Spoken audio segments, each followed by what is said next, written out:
Una sa lahat, self-confessed drug lord na si Kerwin Espinosa binaril habang nangangampanya sa Albuera, Leyte. Sugatan din ng isa pang nadamay. Person of interest, hinahanap na ng mga pulis. Ang buong detalye kong ganyan, abangan maya-maya lamang. Magandang gabi, Pilipinas. Sa Frontline tonight,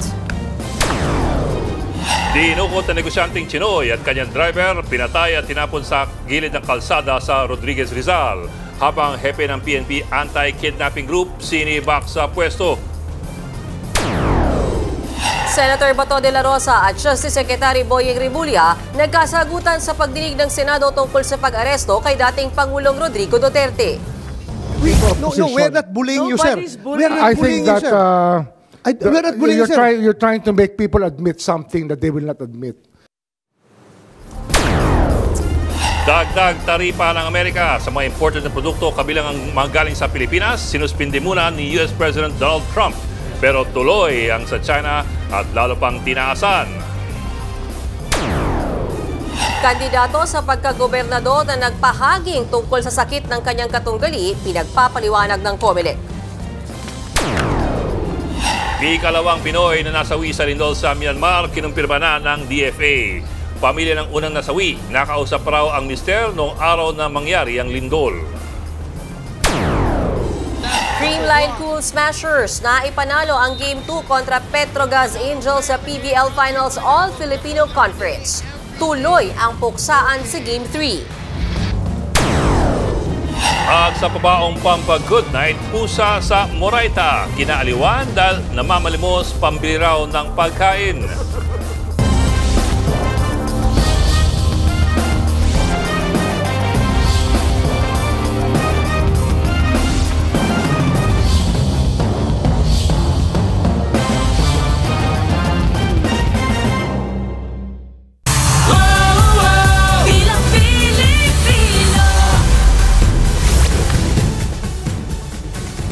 Binaril sa balikat si self-confessed drug lord Kerwin Espinosa habang nangangampanya sa Albuera, Leyte. Ang gunman nagtago raw sa bubong ng stage. Nasa frontline ng balitang yan si News 5 stringer April Ayaso.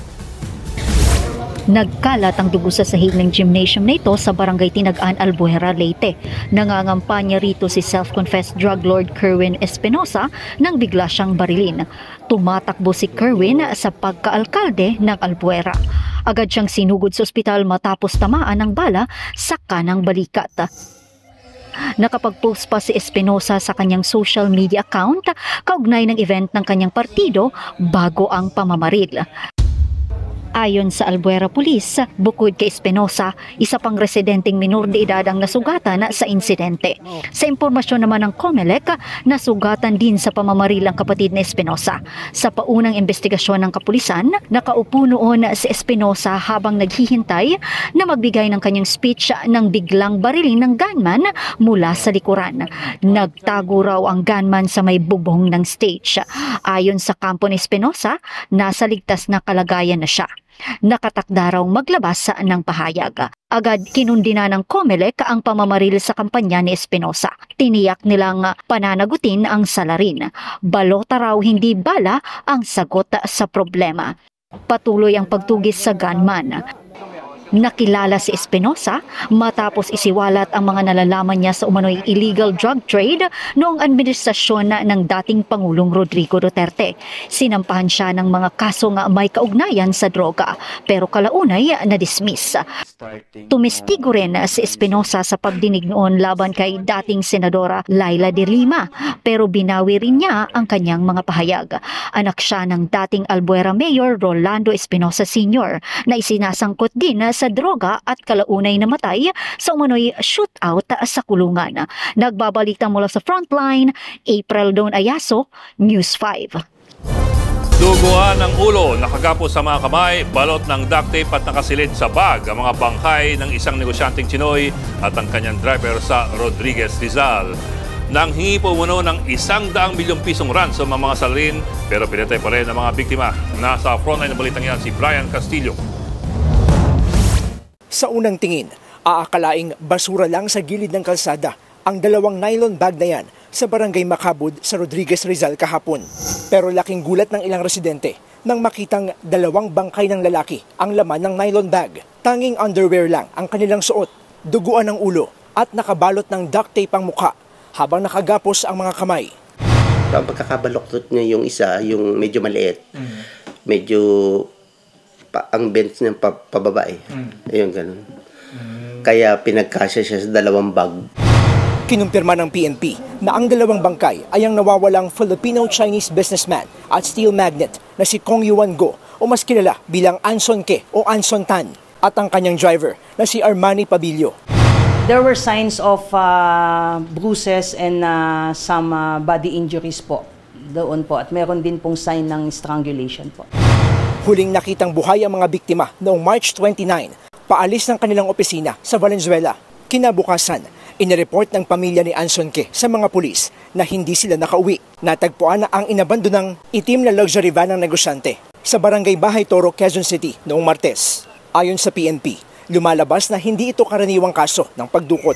Ayon sa mapagkakatiwalaang source ng News 5, 3 beses nagbayad ng ransom ang pamilya ng negosyante na umabot sa halos 100 milyong piso. Although we are still confirming whether or not ransom money was given, and yet the victims and his drivers pinatay pa rin po. Kung kidnapping ba talaga yung main objective po, kung bakit po humantong po ito sa pagpatay, because yung mga the usual na naitatala po nating kidnapping case kapag ka po nakapagbayad ng ransom po ay inire-release naman po. Tinitignan din ang anggulo na may kinalaman ito sa Pogo. Ang sigurado ngayon, isang grupo ang trumabaho para dukutin at patayin ang negosyanteng Chinoy at ang kanyang driver. Posible ring may sangkot na dayuhan. As to the issue nga po ng Pogo, isa po yun sa tinitignan po nating anggulo and possible involvement po ng isang grupo behind this incident and previous incidents na involved po sa Pogo-related operation po. Bumuo na ng Special Investigation Task Group na tututok sa krimen. Pangungunahan ito ni PNP Chief Directorial Staff Police Lieutenant General Edgar Alano Cubo at CIDG Director Police Major General Nicolas Torre III. Dahil sa magkakasunod na insidente ng kidnapping, sinibak sa pwesto ang hepe ng PNP Anti-Kidnapping Group na si Police Brigadier General Elmer Ragay. If you are not competent enough to deliver what is expected to you, then you will be relieved from your position po. Hindi raw malabong masundan pa ang mga sisibakin. Ang Chinese-Filipino Business Club naman, nababahala sa nangyari. May ilang negosyante rin daw ang nakaranas ng pagbabanta na dukutin, pero hindi lang nare-report. As Chinoy business people, medyo nalulungkot kami na bakit yung ganun na incident nangyayari. Marami doon, it happened to them but they kept quiet kaysa pinapaalam. So, you could say na there is fear among those who were kidnapped. And then they would like to play it safe. Sa gitna ng mga napapaulat na krimen sangkot ang ilang Chinese nationals, pinawi ng PNP ang pangamba ng Filipino-Chinese community. Ginagawa na nila ang lahat para maresolba ang mga ganitong kaso ng kidnapping. Tiniyak din ng Malacanang na hindi tinutulugan ng gobyerno ang kaso ng kidnapping sa bansa. Ngayon lang daw nagsalita ang PNP sa kaso ni Anson Ke dahil nakiusap ng privacy ang pamilya. Di po ito tutulugan ng gobyerno. Ang lahat po na nagaganap dito ay pinagbilin po ng Pangulo na dapat imbestigahang mabuti.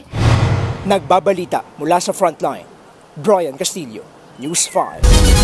Pinaghahanap ngayon ang hepe ng Special Operations Unit ng Eastern Police District matapos madawit sa robbery extortion sa isang pamilyang Chinese sa Las Piñas. Ikinukonsidera ng AWOL si Police Major Emerson Cobales matapos hindi na pumasok at mag-report sa kanyang mga superior para harapin ang issue sa kanyang unit. 8 pulis niya ang naaresto matapos ang ilegal na operasyon at pagnanakaw ng 85 million pesos na halaga ng pera at alahas sa pamilyang Chinese noong isang linggo. Mayroon na pong pinadala na return to work order po sa kanya at hanggang ngayon po ay hindi po siya nagpapakita. So he will be declared as absent without official leave po. So AWOL na po ang status po niya. Our investigation will not be limited dun sa 8 na napangalanan na involved po doon sa nangyaring highly irregular po na police operation. There is a possibility po na hindi lamang po sila ang kasama po dito. Mainit ang naging sagutan sa pagdinig sa Senado ni Justice Secretary Boying Remulla at Senator Bato de la Rosa. Sa paghimay sa issue ng pagpaparesto kay dating Pangulong Rodrigo Duterte, pilit pinipiga kung sino ang nag-utos na isakay sa eroplano si Digong para ilipad papuntang the Netherlands. Hirit pa ni Remulla, tila binubuli sila ng mga senador. Narito ang aking report. Sino nga ba ang nag-utos na pasakayin si dating Pangulong Duterte sa eroplano papuntang The Hague matapos siyang maaresto? Yan ang paulit-ulit na tanong ni Senator Bato de la Rosa kay PNP-CIDG Chief Nicolas Torre na siyang nanguna sa pag-aresto kay Duterte. Sagot ni Torre, "The order that I received from the Chief of the Philippine National Police is to serve the warrant and ensure his delivery to the 250th Wing, to the team that will deliver him to The Hague." Pero nalabuan dyan si Senator Bato. No, I have a team you of are the PG one there. Wala si SOG doon. Ikaw ang nagkarga sa kanya sa aeroplano. Kaya tinatanong kita, who gave you the order? Sir, I take my orders from the Chief of the Philippine National Police. Pero nang si PNP Chief Marbil na ang tanungin, in-invoke niya ang executive privilege. So, General Marbil, are you lying? So I'm not lying, but I just want to have the executive privilege po regarding this matter. This operational matter. Nandito na tayo eh. Executive privilege ka dyan. Dito na umalma si Justice Secretary Boying Remulla. That's why we didn't want to attend the last hearing, because this is what we were expecting, ma'am. We didn't want to be bullied into a position. No, we're not bullying you, sir. We're not I bullying think you, that sir. Giit pa ni Remulla, you're trying to make people admit something that they will not admit. nanindigan si Remulla na sumunod sa due process ang pag-aresto kay Duterte dahil 7 taon nga raw nag-imbestiga ang ICC. Natanong din kung bakit agad-agad isinuko ang dating Pangulo sa The Hague at di man lang kinonsidera ang extradition. Nakasaad daw kasi sa diffusion notice ng Interpol na arestuhin si Duterte at magsagawa ng extradition. Wala mo sinabi dito surrender. Extradition lang. Pero ayon kay Remulla, hindi raw yan uubra dahil hindi na miyembro ng ICC ang Pilipinas. Kung miyembro po tayo ng ICC, nakakatulong sana kay President Duterte na hindi po siya ililipad. Siya po yung mismo nag-atras ng ating membership eh. Kung ganyan, ayon sa ilang senador, dapat daw mas hindi sinurrender si Duterte sa The Hague at ikinulong na lang sa lokal na korte. Yun ang best judgment namin. Yun po ang tingin namin na mabuti po sa ating bansa. Ayon naman kay dating Supreme Court Associate Justice Adolfo Azcuna, legal ang warrant of arrest na inisyu ng ICC. Pero ang surrender na ginawa kay Duterte ay hindi tama. If we don't have a treaty, then we cannot surrender the suspect to the ICC under this section, because this section requires that the surrender be pursuant to a treaty. Tingin din ni Azcuna posibleng nagkaroon ng pang-aabuso sa proseso sa pag-aresto kay Duterte dahil hindi muna siya idinaan sa korte sa ating bansa. Ayon pa sa ilang eksperto, ang hindi pagdaan sa lokal na korte bago isinorender si dating Pangulong Duterte sa The Hague ay maaring tignan bilang violation o paglabag sa ating sariling konstitusyon. Maituturing daw kasi ang extrajudicial rendition, bagay na kailangang resolbahin ng Korte Suprema. Sa gitna naman ng hearing, napaiyak si Senator Robin Padilla habang nagbibigay ng mensahe si Senator Bongo kay Duterte. Nag-walk out din ang senador pagkatapos. Na hindi nasasaktan, di nababastos. Kaugnay ng balitang yan, pinakontempt pero pinakawalan din kalaunan ng Senado si Ambassador Marcos Lacanilao, ang Special Envoy on Transnational Crime. Pinakontempt siya kanina ng Senate Foreign Relations Committee. Tingin kasi ng mga senador ay nagsisinungaling si Lacanilao tungkol sa pag-aresto kay dating Pangulong Duterte. Ayon kay Senadora Amy Marcos, tumanggi si Senate President Chis Escudero na pirmahan ng kanilang contempt order. Bagay naman na kinadismaya ng senadora. Anya, mapanganib ang desisyon ni Escudero dahil maaari daw itong maging terrible president o maaring masundan pa. Pinahihigpitan ng defense team ni dating Pangulong Duterte ang identification requirements para sa mga nag-a-apply na testigo sa paglilitis ng ICC. Baka raw kasi may makalusot na pekeng biktima. Bagay na agad naman tinabla ng mga abogado ng mga biktima ng drug war. Nasa frontline na balitang yan si Mon Gualvez. Araw-araw nang bumibisita ang mga abogado ni dating Pangulong Rodrigo Duterte sa ICC Detention Center. Kasabay ng pagkakabuo ng kanilang defense team, sinagot nila ang rekomendasyon ng ICC Registry sa aplikasyon ng mga biktima ng war on drugs na gustong sumali sa paglilitis. Una nilang pinuna ang iba't ibang options na ibinigay sa mga biktima para mapatunayan ang kanilang pagkakakilanlan. Maaari raw itong magdulot ng misidentification, double counting at pamimeke ng mga biktima. Dapat daw igiit ng ICC chamber na may national ID card o passport na may updated na larawan ang mga magpapakilalang biktima. At kung wala, pwede raw isumiti ang mga dokumento ng pautay-utay. Sa ganitong paraan, mas makatitiyak daw ang korte sa pagkakakilanlan at may iwasan din ang panluloko. Pinuna rin ng kampo ng dating Pangulo ang mungkain ng registry na pwedeng katawanin ng kani-kanilang abogado ang mga mag-a-apply na biktima habang binubuo pa ang Office of Public Counsel for Victims. Posible raw kasi itong magresulta ng double submissions na maaaring lumubag sa karapatan ni dating Pangulong Duterte para sa mabilis na judicial process. The victims have a right to participate in the hearings. But the victims must also respect the right of the former president to a fair trial, respecting everybody's right to be heard. That is what should happen during the trial. It should not be manipulated for whatever political end. Wala pang formal na sagot ng prosekusyon, pero ang isa sa mga tumatayong abogado ng mga biktima, tinabla ang hirit ng depensa sa paghihigpit sa identification requirements. Alam ng lahat na hanggang ngayon hindi pa kumpleto yung national ID. Kaya yung insistence niya na national ID ang gamitin ay hindi makatao, hindi makatarungan.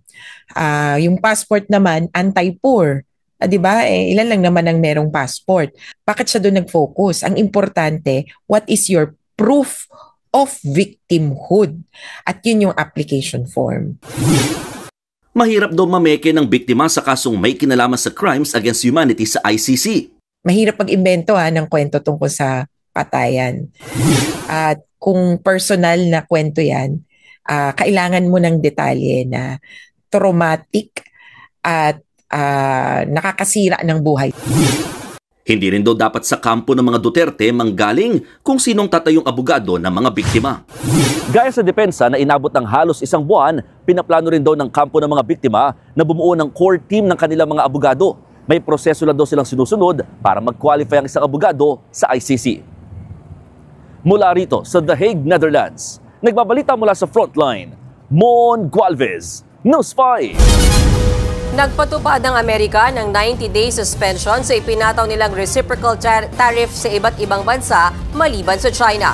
Babala naman ng isang ekonomista, posibleng mauwi sa gulo kung magpapatuloy ang trade war ng Amerika at China. Nasa frontline ng balitang yan si Maricel Halili. Makakahinga pansamantala ang mga kasosyong bansa ng Amerika. Nagbigay kasi ng 70 araw o 3 buwang palugit si US President Donald Trump sa ipinatupad nilang reciprocal tariff sa iba't ibang bansa. Ibig sabihin, yung 15% na taripa sa mga produktong ipapasok ng Pilipinas sa US, hindi muna tuloy. Pero hindi kasama sa suspension ang China. Sa halip, tinaasan palalo ni Trump ang taripa ng Chinese import. Mula sa 104%, ginawa na niya itong 125%. Epektibo na yan ngayong araw base sa kanyang post. Giit ni Trump, nagkulang daw sa respeto sa world market ang China. Sagot naman ng China, hindi nila gusto ang trade war, pero hindi sila natatakot dito. Pero kung ipipilit daw ng Amerika na magsagawa ng tariff war o trade war, lalabanan daw ito ng China. Paliwanag ng UP economist na si JC Punong Bayan, posibleng bumagal ang economic growth ng buong mundo dahil sa tariff war ng dalawang bansa. Hindi rin niya inalis ang posibilidad na baka mauwi ito sa giyera, gaya ng nangyari noong World War II. The last time we had a major trade war, that was a prelude to World War II. Or should we be worried about something like that? Oh yes, actually itong policy na ito, it brought back America as well as the global economy to the late 19th century pa. So talagang is a very strong regression on the part of America at madadamay tayo dito in one way or another. Samantala, kahit kasama tayo sa 90-day pause ng Amerika sa kanilang reciprocal tariff, makikipagnegosasyon pa rin daw ang ating pamahalaan sa US government para sa ipinataw nila sa atin na 17% tariff rate. The best possible outcome is a free trade agreement, no? A free trade agreement means zero tariffs on their side, zero tariffs on our side. Nagbabalita mula sa Frontline, Maricel Halili, News 5. Balik eskwela na sa mga lugar na apektado ng pagsabog ng Bulkang Kanlaon. Pero dahil sa perwisyong ashfall, magkasama sa mga paaralan ng mga apektadong residente at ang mga estudyante. Nasa frontline ng balitang yan si Kari Kitor. Viral ang video ng lalaking ito na nagpapahid ng abo sa katawan sa Barangay Araal sa La Carlota City. Ang abo galing sa pumutok na Bulkang Kanlaon. Kwento ng lalaki sa video na si Erico J, nasa bakuran siya nang mangyari ang ashfall. Minapakain ko yung mga hayop namin sa likod habang yung abo pumapatak sa katawan ko. Pagkatuwaan lang, pang good vibes lang sana. Huwag nyo lang gayahin, baka yung iba sensitive yung skin nila. Unang nagbabala ang La Carlota LGU na mapanganib ang ashfall sa balat ng tao. May halo kasi itong kemikal gaya ng asupren na posibleng magdulot ng irritation sa balat at ibang respiratory illness. Hanggang ngayon, may mga bakas pa nga rin ng ashfall sa lugar ni Erico J na malapit sa permanent danger zone ng Kanlaon. Makapal pa rin ang abo sa mga dahon. Ang kulungan ng mga alagang hayop niya, tinapalan din na muna niya ng sako. Hindi pa rin naaalis ang abo sa kanilang bubong.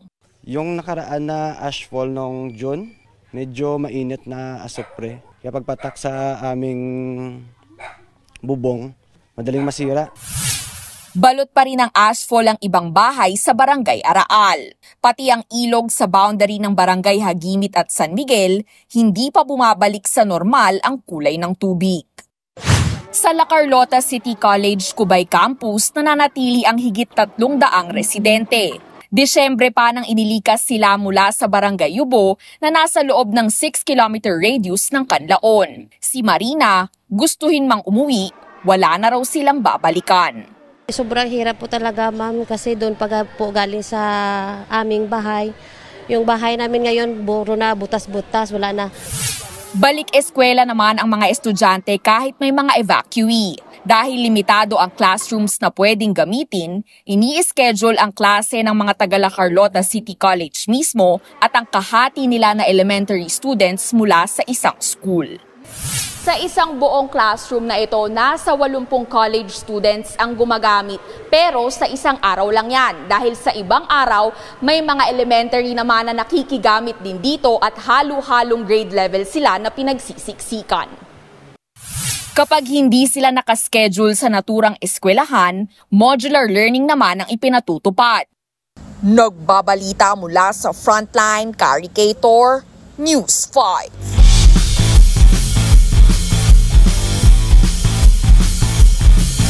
Nailaban ng Creamline Cool Smashers ang Game 2 ng PVL Finals All-Filipino Conference kontra sa Petrogas Angels. Tuloy ang puksaan hanggang sa Game 3. Dikdikan ang laro kanina na umabot pa nga hanggang 5th set.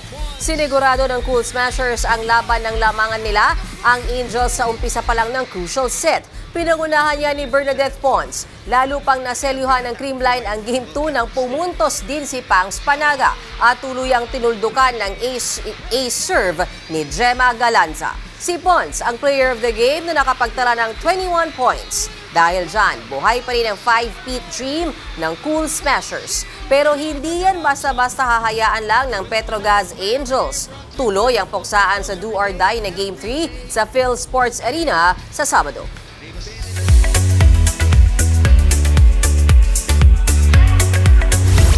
Showbiz tonight na tayo. Our Ashbin ship is sailing. Extra kilig ang hatid ni na Ashtin Olviga at Ravin Angeles sa bago nilang music video. Sana lumahan ay mapabigyan na at na. Yan ang kantang Tibok ni Earl Agustin. Isa rin yan sa mga soundtrack ng web series ng Ashbin na ang mutya ng Section E kung saan co-star ng dalawa ang kapatid actor na si Andres Amulag. May mahigit 700,000 views na ngayong gabi ang music video. May bago namang aabangang action serye dito sa Kapatid Network. Yan ang Totoy Bato. Bibida dyan si kapatid Prince of Primetime Kiko Estrada. Sa story conference kanina, ipinakilala si Kiko. Ang Totoy Bato ay obra ng legendary comics creator at film producer na si Carlo J. Caparaz. Malapit daw sa puso ni Kiko ang project na ito dahil kabilang ang lolo niyang si Paquito Diaz sa film version nito. Means everything to me. He raised me, and siya yung rason kung bakit ako umarte. And I promise I'm gonna do the best. May mga pasabog pa akong chika later. Kita-kits, mga kapatid. Gubernatorial candidate sa Nueva Ecija pinagpapaliwanag dahil sa komento laban sa kandidatong may sakit. Malacanang, ayon ang patulan ng hamon ni Harry Roque na magpa-hair follicle test si PBBM. At Danny Barreto, may patama nga ba kay Dennis Padilla? Magbabalik pang Frontline tonight. Mga kapatid, Ed Lingaw po, nasa Estados Unidos, Canada o saan mang dako ka ng mundo, manatiling may alam at may pakialam sa mga mainit na balita dito sa ating bansa. Simulan natin ang bawat araw sa tuloy-tuloy na balitaan sa Frontline. Mag-follow at mag-subscribe sa social media pages ng News 5.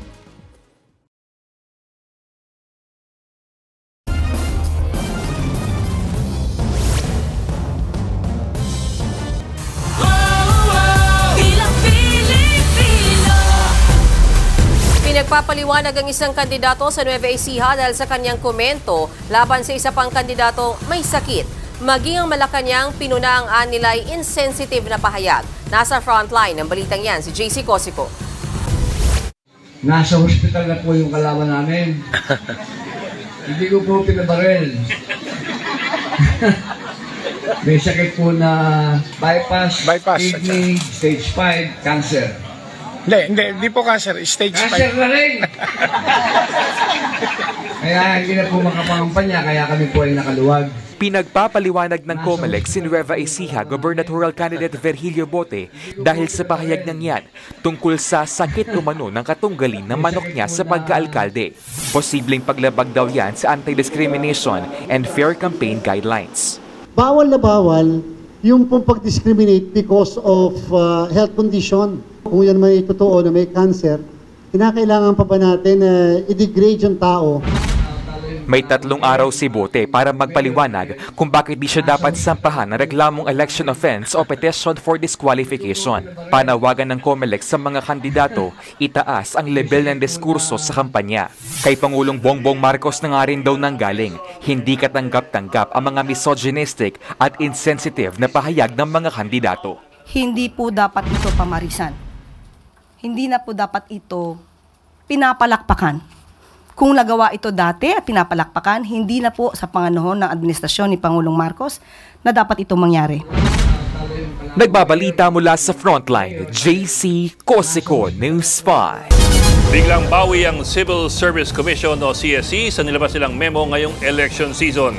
Nakalagay dyan ang pagbabawal sa mga empleyado at kawani ng pamahalaan na mag-like, comment or share sa mga election-related posts sa social media. Nasa frontline na balitang yan si Marian Enriquez. Bawal ang anumang paraan ng pagsali sa mga political activity, mapa face-to-face man o online. Ito ang paalala ng Civil Service Commission sa mga government officials at employee. Base yan sa inilabas nilang Memorandum Circular No. 3, 2025 para sa campaign period at sa mismong araw ng botohan para sa Bilang Pilipino 2025. Pinaalalahanan nito ang mga kawani at empleyado ng gobyerno na maging maingat sa paggamit ng social media. Maituturing daw na pagsali sa partisan political activity kahit ang pagla-like, comment, share at kahit pag-follow sa mga account ng mga kandidato, lalo na kung paraan ito para ipakita ang pagsuporta o pagtuligsa sa mga tatakbo sa eleksyon.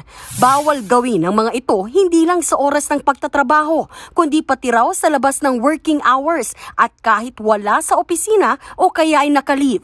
Posibleng masuspend sa posisyon ng 1 hanggang 6 na buwan ang sinumang lalabag dito. Pero binatikos ng ilan ang naturang memo ng CSC. Para kay House Assistant Majority Leader Zia Alonto Adyong, masyado itong mahigpit. A simple liking for a very simple reason that they like the messaging na hindi naman sila nang-endorso o nangangampanya doon sa kandidato is to me too restrictive and too punitive. Tingin naman ni ACT Teachers Party List Representative Franz Castro paglabag sa karapatan ng free expression at political participation ang memorandum ng CSC. Dagdag pa ni Castro, ang CSC at COMELEC na nga raw mismo nagsabi noong 2015 na hindi kasama sa pinagbabawal na partisan political activities ang simpleng pag-like, pag-share o pag-comment sa social media. Kaya hindi raw ito pwedeng basta-basta baguhin na sasalungat sa naunang joint circular ng CSC at COMELEC. Dahil sa mga punang yan, biglang kumambyo ang CSC at sinabing pwede naman mag-like, share o comment sa mga election-related content ang kahit na sinong government officials o employee. Basta raw hindi ito nagpapakita ng suporta o pagkontra sa isang kandidato. Nagbabalita mula sa Frontline, Marian Enriquez, News 5. Ayaw na raw patulan ng Malacanang ang hamon ni Attorney Harry Roque kay Pangulong Bongbong Marcos na magpa-hair follicle test. Naunang sinabi ni Roque na dapat daw patunayan ng Pangulo na hindi siya bangag. Dati na rin hinamon ng mga Duterte si Marcos na magpa-hair follicle test. Pero ayon kay Press Officer Claire Castro, wala sa Pangulo ang bola para patunayang hindi siya nagdodroga. Hindi na daw siya nagulat nang idiin si Roque sa House Tricom hearing na siya ang mastermind ng pulveron video na pinalalabas na gumagamit umano ng cocaine si PBBM. Giit pa ni Castro, mismo ang Deepfake Analysis Unit ng India-based Misinformation Combat Alliance ang nagsabing peke ang video. Kayo po na nagbibintang, kayong humihingi at nagdidiman sa Pangulo, kayo munang magpatunay na mayroon siyang ginagawang mali. Kapag wala po kayong napatunayan, wala po kayong karapatan humingi sa Pangulo ng anuman demand patungkol sa hair follicle test.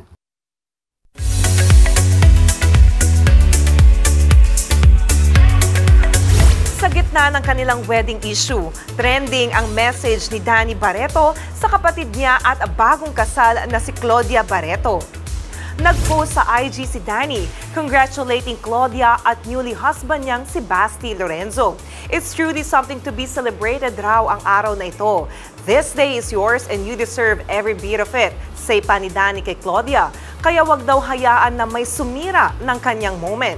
Tingin ng ilang netizens, patama ito sa ama ni Claudia na si Dennis Padilla.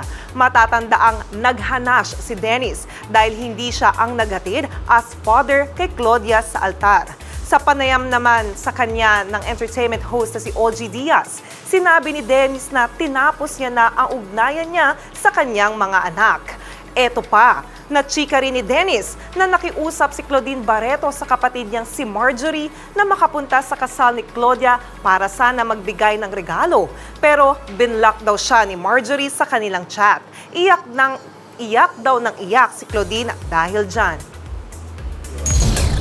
Susunod, pamilya ng isa sa mga Pinoy na nasawi sa lindol sa Myanmar, nakausap pa ang biktima noong araw na gumuho ang tinutuluyan niyang kondo. 5 kabilang isang sanggol sugatan sa sumabog na portable kalan sa Taytay, Rizal. At monthly Spotify listeners ni Blackpink Jennie umabot na sa higit 50 million. Tutok lang mga kapatid dito sa Frontline Tonight. Mga kapatid, Mean Los Baños po. Nasa Europa o saan mang dako ka ng mundo, manatiling may alam at may pakialam sa mga maiinit na balita dito sa ating bansa. Simulan natin ang bawat araw sa tuloy-tuloy na balitaan sa Frontline. Mag-follow at mag-subscribe sa social media pages ng News 5.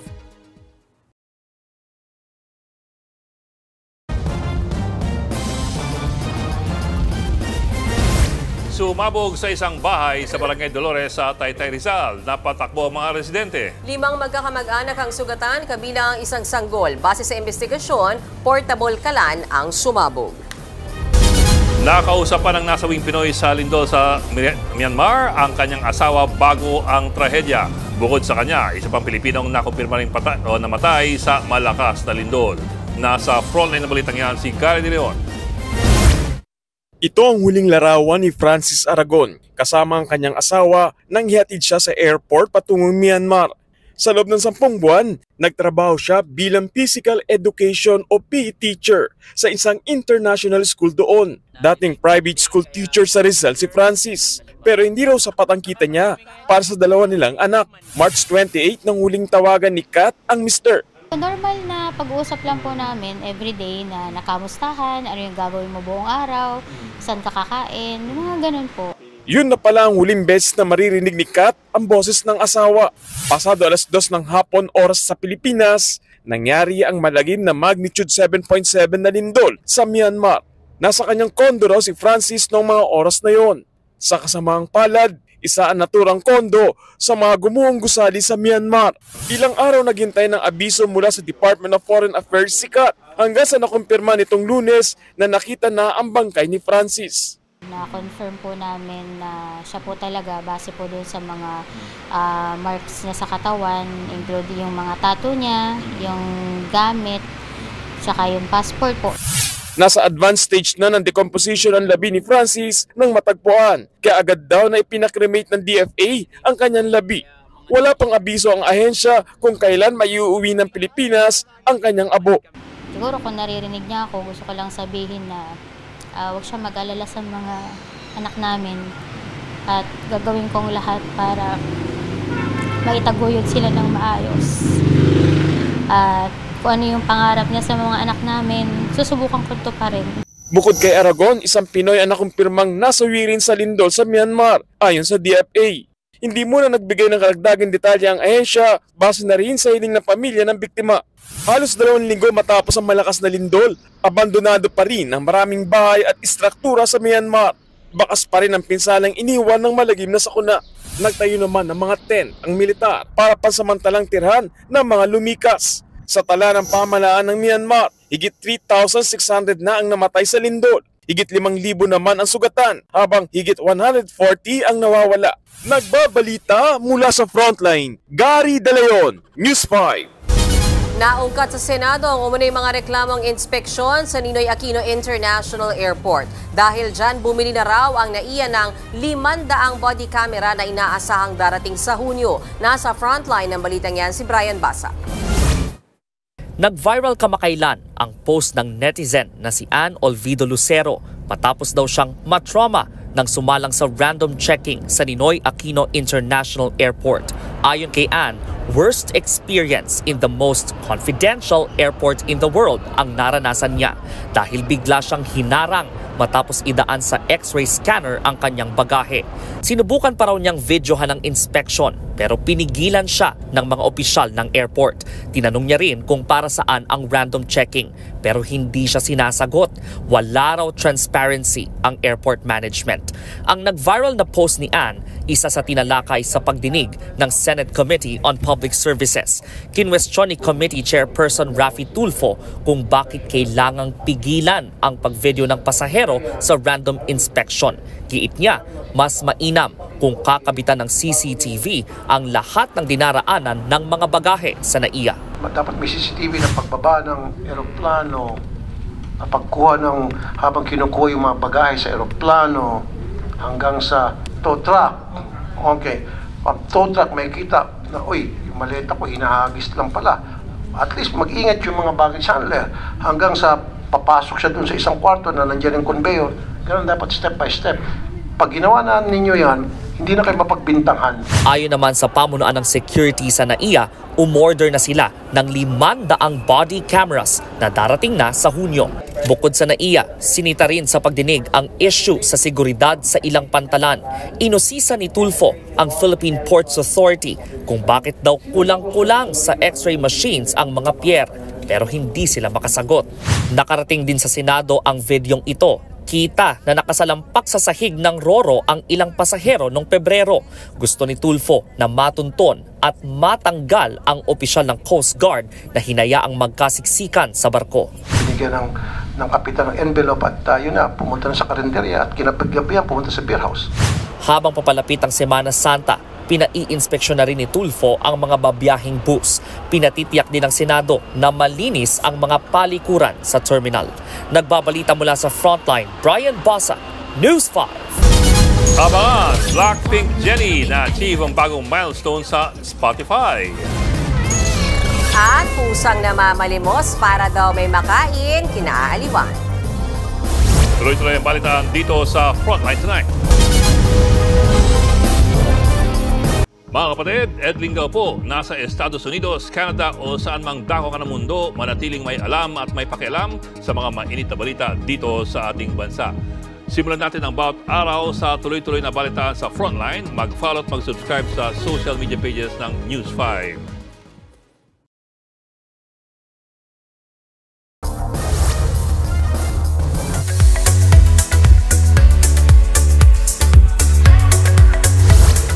Matapos ang successful solo comeback ng Blackpink member na si Jennie, naabot naman niya ang panibagong milestone.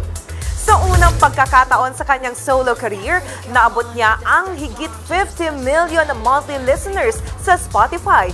Pumapangalawa naman siya sa kanyang bandmate na si Rosé sa may pinakamataas na monthly listeners. Nalampasan ni Jennie ang BTS na may peak monthly listeners na 45.8 million. Nadagdagan ang kanyang listeners matapos i-release ang solo album na Ruby last March. At yan ang latest and hottest sa Frontline Showbiz tonight. Ako si Jennie Alipon. Happy Thursday, mga kapatid!